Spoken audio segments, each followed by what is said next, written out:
नए साल आने के साथ ही एक बड़े चुनाव की तैयारी शुरू होने वाली है। आप सोच रहे होंगे कि अभी अभी विधानसभा के चुनाव हुए हैं तो हम फिर किस चुनाव की बात कर रहे हैं। हम आपको बता दें कि अप्रैल में विधानसभा राज्यसभा की 5 सीटें खाली हो रही हैं और 5 सीटों के लिए चुनाव होना है। अप्रैल में कार्यकाल खत्म होगा तो चुनाव आयोग उसी वक्त चुनाव भी कराएगा। अब बड़ा सवाल यह है कि इन 5 राज्यसभा सीटों पर किसका कब्जा होगा। जाहिर सी बात है बहुमत में बीजेपी है, सीटों का तोहफा मिला है बीजेपी को बिहार की जनता से। ऐसे में ज्यादातर सीटों पर दावेदारी अब बीजेपी जदयू की होगी। लेकिन बड़ा सवाल यह है क्या आरजेडी एक भी राज्यसभा सीट जीत पाने में कामयाब होगा।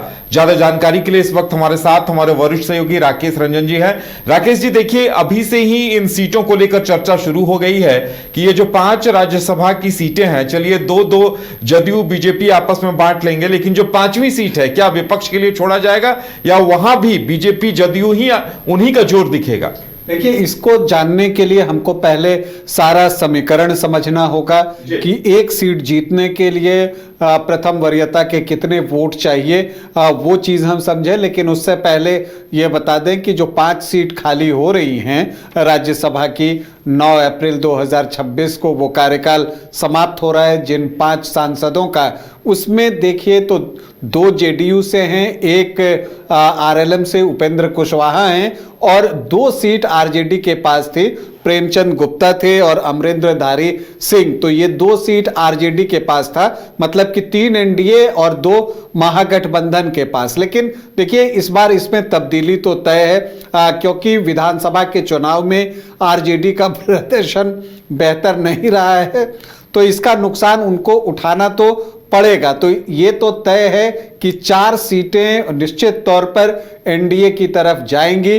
लेकिन 5वीं सीट जो है उस पर भी एनडीए की नजर है, बीजेपी जेडीयू एलजेपीआर की नजर है कि उस सीट को भी किस तरह से अपने कब्जे में किया जाए। तो देखिए समीकरण क्या हो सकता है। राज्यसभा में किसी सीट को निकालने के लिए कितने विधायक चाहिए होते हैं, तो उसके लिए एक फार्मूला है। फार्मूला यह है कि कुल वैध वोट जो होते हैं उसको आप, जो रिक्त सीट है मतलब जितने पर चुनाव होना है उसमें 1 जोड़ दीजिए, उसको आप ब्रैकेट में रखिए और जो कुल वैध वोट है उससे डिवाइड कर दीजिए और फिर उसमें 1 और जोड़ दीजिए, तब उतने विधायक होते हैं। तो इसको अगर हम ऐसे समझें कि बिहार में 5 सीट पर चुनाव होना है तो 243 विधायक हैं वहां पर, तो वैध वोट हुए 243।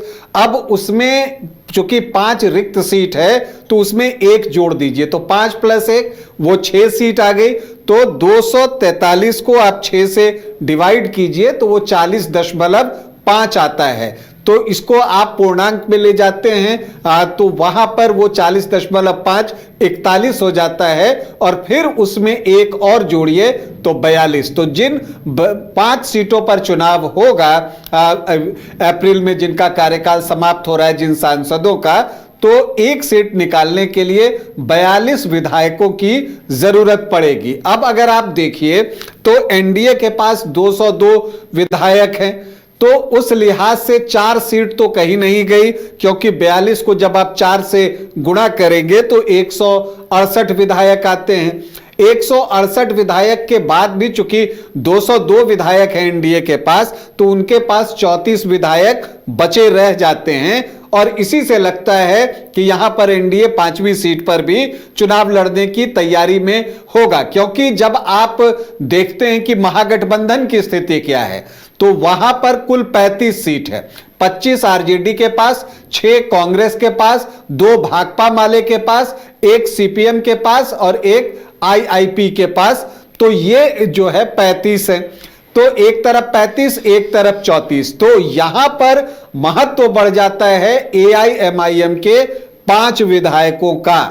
5 विधायक एआईएमआईएम के पास हैं और एक रामगढ़ से बसपा के विधायक चुनाव जीते हुए हैं। तो ये 6 विधायक जो हैं इनका भाव बढ़ना आप तय मानकर चलिए, मतलब कि इनकी पूछ होगी और दोनों ही खेमा इनको अपने पाले में करने की कोशिश करने जा रहा है। हालांकि विधानसभा चुनाव के समय में आरजेडी ने एआईएमआईएम को अपने गठबंधन में शामिल नहीं किया था, तो क्या वो जो तलखी उस वक्त पैदा हुई थी, या पिछली बार जिस तरह से एआईएमआईएम के विधायक टूटकर आरजेडी में गए थे, अगर वो तलखी बरकरार रही तो एआईएमआईएम के विधायक हो सकता है कि या तो एनडीए के पक्ष में आ जाएं, या फिर ये भी हो सकता है कि वो चुनाव का बहिष्कार कर दें। तो ये परिस्थिति बनती है। बसपा जो है वो एक विधायक उनके पास है, तो ऐसी परिस्थिति में एआईएमआईएम के और बसपा के विधायक जो है वो निर्णायक होने जा रहे हैं। अब देखिए, अगर आप देखिएगा कि एनडीए की तरफ से क्या स्थिति है, तो बीजेपी के पास 89 विधायक हैं, तो 2 सीट तो उनकी निकल रही है। इसी तरह से जेडीयू के पास 85 विधायक हैं, तो 42 गुने 2 84, 2 सीट उनकी भी निकल रही है। लेकिन इसके बाद 1 सीट बचती है। देखिए, जो चर्चा थी कि जो चिराग पासवान की मां हैं रीना पासवान, उनको राज्यसभा भेजा जाएगा, स्वर्गीय रामविलास पासवान की पत्नी। तो बीजेपी का एक कमिटमेंट वहां भी है, तो बीजेपी अपने खेमे से जो 2 सीट उसको मिल रहा है, 1 सीट वो रीना पासवान को दे सकती है कि वो वहां से राज्यसभा जाएं।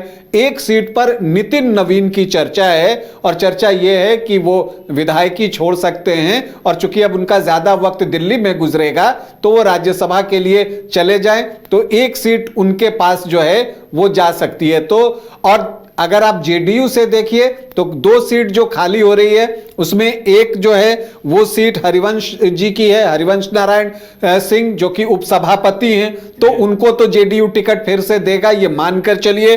और फिर केंद्रीय मंत्री रामनाथ ठाकुर हैं, कर्पूरी ठाकुर के बेटे, तो उनका भी सीट जो है वो कंफर्म है। तो जेडीयू कोई कॉम्प्रोमाइज नहीं करने जा रहा, उनके दोनों सांसद फिर से जो है वो चुनाव लड़ेंगे, ये मानकर चलिए। अब यहां पर वही 5वीं सीट है, ये सीट उपेंद्र कुशवाहा की सीट है, और उपेंद्र कुशवाहा से ये कहा जा सकता है कि 34 विधायक तो हम आपको दे रहे हैं, बाकी की व्यवस्था आप कर लीजिए। अब यहां पर देखना यह दिलचस्प होगा, जब हम 5 साल पहले चुनाव में जाते हैं तो आपको याद होगा 2020 में उपेंद्र कुशवाहा की पार्टी आरएलएसपी ने एक गठबंधन किया था, जिसमें एआईएमआईएम भी शामिल था और बसपा भी शामिल था। तो एक संभावना यहां पर यह बन रही है कि उपेंद्र कुशवाहा अपनी सीट के लिए ओवैसी की पार्टी से संपर्क करें और बसपा के विधायक से बातचीत करें कि अगर वो 6 वोट इनके पाले में आ जाता है तो फिर चुनाव बहुत रोचक हो जाएगा, और ऐसा लगता है कि वैसी परिस्थिति में 5 सीट एनडीए की निकल सकती है। तो आरजेडी के लिए यह एक मुश्किल वक्त है, और प्लस उसको महागठबंधन को अपना गठबंधन भी बचाना होगा, जितने भी विधायक हैं उनको इंटैक्ट रखना होगा, क्योंकि अगर उसमें कोई टूट हो गई तब तो फिर परेशानी और भी बढ़ जाएगी। तो बिहार में राज्यसभा का चुनाव जो कि होने वाला है 5 सीटों के लिए, वो बहुत रोचक दौर में पहुंच रहा है चुनाव की घोषणा से पहले ही। चलिए, तो ये देखना दिलचस्प होगा कि समीकरण क्या कुछ उभर कर सामने आते हैं, और आरजेडी क्या 1 सीट भी निकाल पाता है, या उस सीट पर भी एनडीए ही काबिज होती है, ये देखने वाली बात होगी।